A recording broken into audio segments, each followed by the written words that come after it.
Representative Steve King talking about food stamps. We have about $78 billion a year that are going into food stamps now, $78 billion, a little more than that. And by next year, it'll be $80 billion. Now, we do calculate our budgets and spending in a 10-year budget window.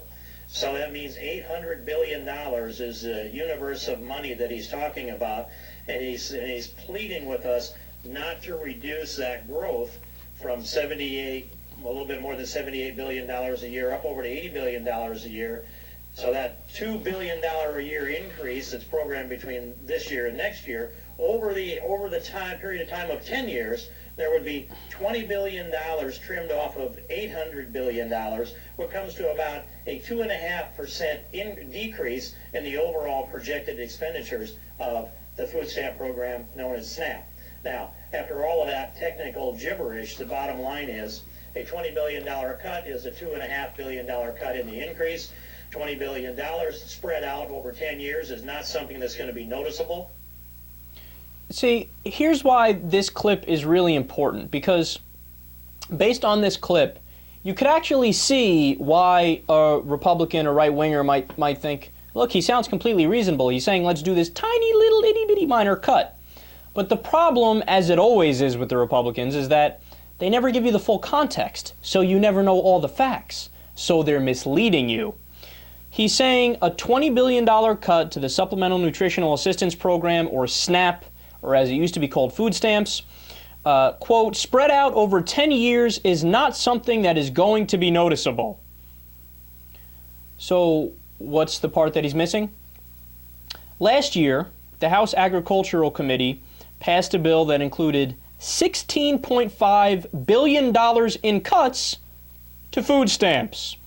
As a result, the Center on Budget and Policy Priorities estimated that 2 to 3 million low-income people would no longer receive food assistance. Now, this legislation touted by Steve King goes even further. It adds more cuts on top of those cuts.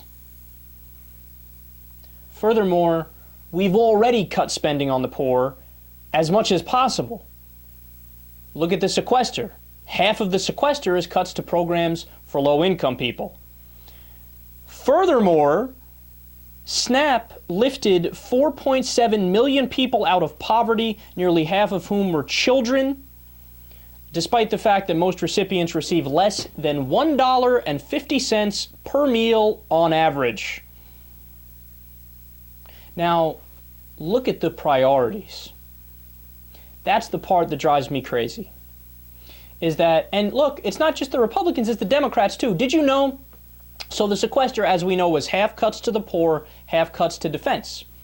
Did you know in the budget Obama proposed, sprinkled out throughout the entire budget, little provisions here and there, they reinstated all of the cuts that would have went to the Pentagon?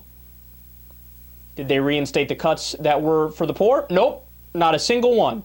For the Pentagon, yep, throw it back, give them their money. They're getting their corporate welfare check. Why? Because they fund the politicians. So look at the priorities. ExxonMobil's $4 billion subsidy, the Republicans tried to filibuster that when Obama wanted to take that away. So corporate welfare, good, fine, dandy, big government all day long. $1.50 per meal for poor people who wouldn't be able to eat otherwise. Gotta cut it more, gotta cut it more.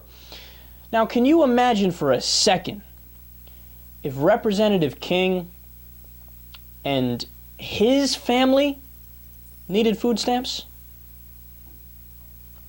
How quickly would the tone change? Can you imagine? He would be a warrior in the cause of food stamps.